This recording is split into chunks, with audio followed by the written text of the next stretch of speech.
guys, what is up? Fly here. Welcome back to the channel. Happy Sunday. So we got some pretty cool stuff happening over at Eaglemere. We got 4 announcements, 2 that we're going to cover today, 2 we're not.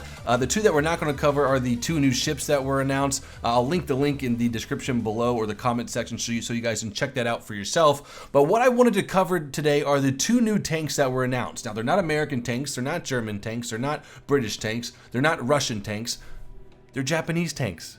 Fucking hell, it's confirmed. Well, I think it was confirmed a little bit back from data mining, but this is the first, well, for me, the first official pictures of Japanese tanks in War Thunder. So what we're going to do today is we're going to touch on 2 of the new tanks, and then we're going to talk about how Japanese ground forces will work at higher tier, just with like what kind of tier 5 vehicles we could see, and talk about the air power. I don't know if you guys have noticed this over the years, but the Japanese planes really aren't that competitive for anti-ground. But we'll talk about this in a little bit and go more in depth. So the 2 new tanks that have been announced at Eaglemere 2016. The first one is the Mitsubishi Type 95, or also known as Hago, and the Mitsubishi Type 97, which is also known as the Chiha. First, let's see what the Devblog has to say about the Mitsubishi Type 95, and then I'll fill you guys in on more information from a credible source like Wikipedia, just for more specs and whatnot. Okay, but the Hago is a light Japanese tank originating from the mid-1930s. Initially, like all tanks from the 30s, all tanks, it was intended to support infantry assaults and cavalry charges. And thus, what if War Thunder had horses in it? It's a vehicle, right? It's a living vehicle. I'm just gonna fancy the idea real quick. You give the horse anti-tank grenades. There's a soldier on the horse, but he can't get off. He has to stay on the living vehicle to do his bidding. He throws anti-tank grenades and they blow up stuff. He takes off tracks and whatnot. He could have a British 30 cal on the mane of the horse or something like that. I mean, so what if it doesn't have armor? For God's sakes, we have 800mm penetrating rounds in War Thunder from the hot ATGM. It could work, maybe for April Fools. All right, but continuing on, they say in general not designed to fight against other tanks. Well, I'm glad that a tank that's not designed to fight other tanks is being added to War Thunder. In war, okay, just outside of war, it's allowed to fight tanks. That was out of context. There was a period before that. In war, however, reality dictates the conditions. Notable for this tank are his excellent maneuverability and speed, a rapid-firing cannon, and light armor. This makes it a classic light tank and a perfect match for the early ranks of War Thunder. Let's see how it will perform in combat. Yeah, please show us some video. But some more on the Hago is it has a 37mm cannon Type 94. It has 2 7.7mm Type 97 machine guns, and I shit you not, they don't even, on Wikipedia, they don't even give intel on the armor. Oh yeah, I forgot, the Japanese tanks use college rule paper for armor. Got it! The second tank is the Mitsubishi Type 97. Now, just from looking at this one picture on the Devblog, the Type 97 looks like a baby from a BT5 and when a T26 did the nasty. I mean, it kind of has some resemblance, and well, in my opinion, it does. Also, I want to direct your attention to the track assembly. Now, just bear in mind, this was built in 1938. I mean, compared to how the Americans and the Germans built their tracks, or the whole track assembly, this is very clean. And if you think about it, it's only one road wheel off from how the Leo's track assembly looks like. All I'm trying to say is that this is advanced for 1938. I mean, the Japanese definitely knew how to build a mobile tank. So the Devblog for the Type 97 says, this vehicle is a little more serious as an enemy than the Hago. According to the Japanese classifications, just bear in mind guys, that means Gaijin secret documents, this vehicle is a medium tank. Oh my god. But going by the average weight of similar tanks from other countries, it's still a light one. The Mitsubishi Type 97 was designed after the Japanese fought the Soviet army near Cock and Balls. So listen to that, guys. So after the Japanese fought the Soviet army, it seems like they took some of the designs maybe from the downed tanks that they did kill. Maybe it was a baby. Continuing on, where the low efficiency of the Japanese tankettes to date, is that really tankettes? Okay, became increasingly apparent. To reflect this, engineers at Mitsubishi developed a new tank project with improved armor protection in a more spacious turret, allowing for the installation of a dedicated anti-tank weapon. And I believe the gun that this one has, oh yeah, it says in a little bit. The first modification was called Shinhoto, all right, bear with me, which literally means new turret. It was designed to fit a 47mm cannon, which was superior to all aspects to its predecessor. The strength of the gun mantlet now reached a respectable 40mm. Huh. I say because Wikipedia says that it's only locked in at 25mm on the gun mantlet. But we gotta trust the War Thunder documents. A little bit more, and we'll talk about this before we go on to debating or just discussing how the hell is Japanese air power going to work. For the tankers of War Thunder, the whatever will still be mostly a light tank, thus the use of corresponding tactics is advised. Also be on the move, don't hesitate to take cover and avoid taking hits whenever possible. Yes, we got that. So yeah, on Wikipedia, granted that this isn't the most accurate source, but a lot of other, War Thunder's source is not accurate. M60A1, M60. Yeah, so the max armor they say is 25mm, but the armor for the whole vehicle is roughly 8mm to 25mm. So if you have 50 cals, you can penetrate this thing all day long. Max speed is 24 miles an hour, 38 kilometers. I forgot to mention on the Hago that its max speed is 45 kilometers an hour. So yeah, it looks like this thing took a little inspiration from the T-26 and the BT-5-ish, maybe? Also, secondary armament, the two 7.7mm machine guns. I mean, we have Japanese tanks, I think next up is the Chinese tanks.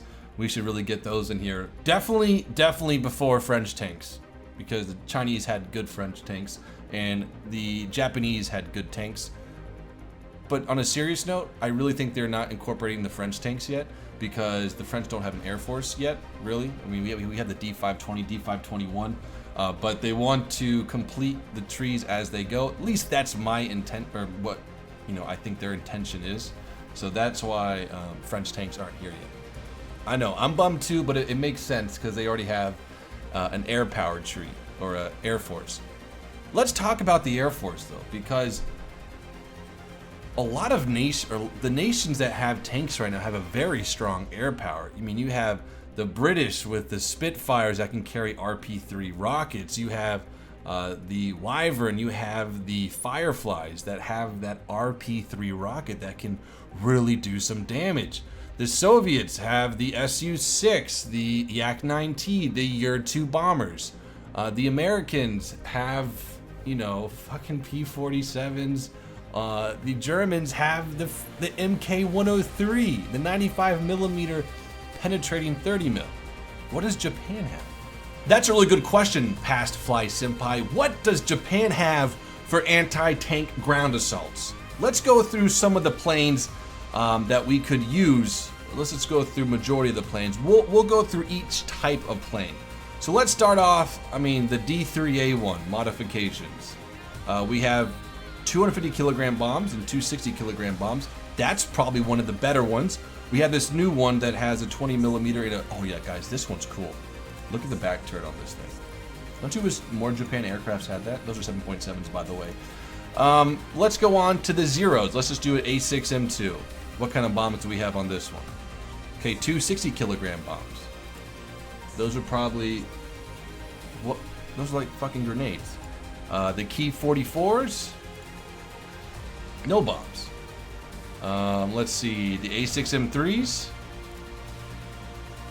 60 kilogram bombs. Okay, well, let's go to the Key 60 ones. 250 kilogram bombs, that's not bad. N1Ks. Ooh.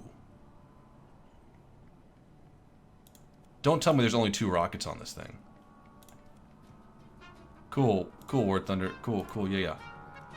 Stop it! Stop! Get out of here! Oh my gosh! What? Stop! Okay. two 250 kilogram bombs. They probably do drop at the same time. They literally have 2 rockets on this thing? Are you serious? Where's that bad girl at? It really has 2 rockets. Oh my gosh. Japan, we need something. J2Ms. No bombs. Oh, bombs. 260 kilogram bombs. Okay, so now let's get into the 30 mils. J7W1. 460 kilogram bombs. Armored targets, ground targets, 23 millimeters penetration on those 30 mils. So not that strong, though it can kill open top anti-air. Well, everything can kill open top anti-air. Let's go with this one. Key 83, 250 kilogram bombs. 250 kilogram bombs. That's a joke. Like, those things are just going to go puff. They might take out a track, though. Okay, we're going to take this thing off real quick. Look how small those things are. I could carry one of those bombs. Okay, here we go. Gear up. Okay, dropping the bomb. Oh my god.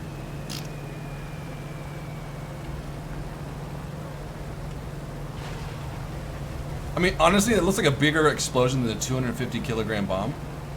But those aren't going to do jack shit. Look how small those things are. Now we're going to take a look at some of the heavy attackers that we have. We have the Key 45, 37 millimeter. But the problem is it's, you know, high explosive. It's there for taking down bombers. B-17s, 8 millimeters.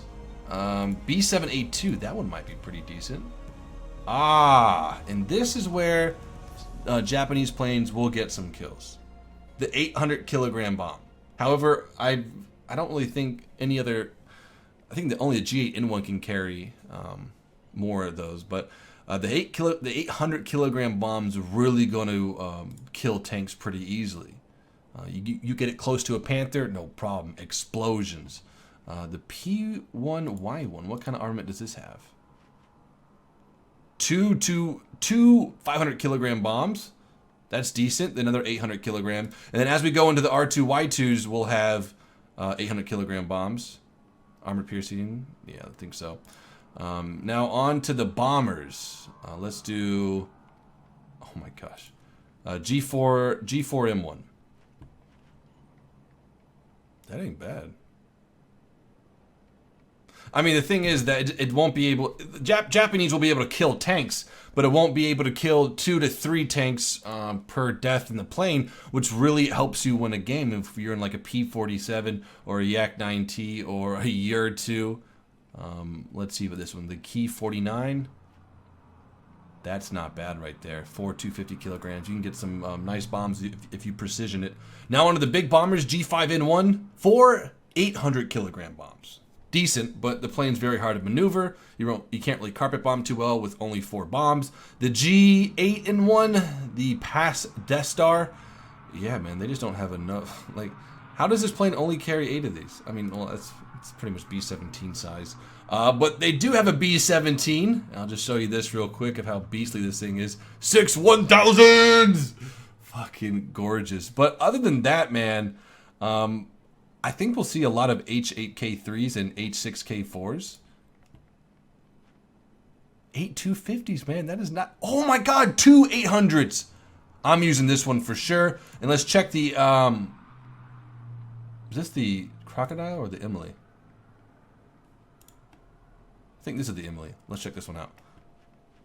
Okay, 2 800s. Now what does the H6K4 have? I mean, yeah, that one's good too.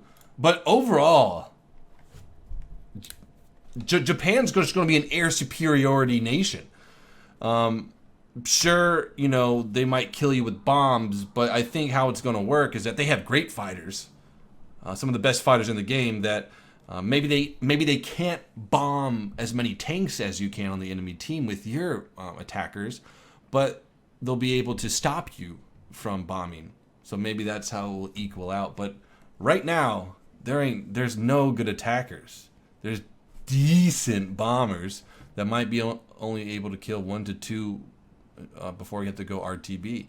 But overall, it's not looking promising for the Japanese Air Force. Also, before I end this video, I just want to touch on two potential Tier 5 vehicles just to get your brain stirring. Think or type in the Type 74 and the Type 87. To me, the Type 74 is very Leo-ish, and the Type 87 is very Gepard-ish. Okay? So Japanese are going to be able to fill, low tier, mid-tier stuff, and also have high-tier stuff. The only question is what is War Thunder going to put into, the mid and mid-high tier? What is going to fill that? Like, what vehicles from World War II or, Korea, I don't know, will be able to fill that, slot? We'll just have to wait and see. But guys, I hope you have enjoyed today's video. I'll be bringing you guys more info on Japanese tanks when more are announced and more are released to our starving sushi brains. Guys, have a great day, and until next time, peace out.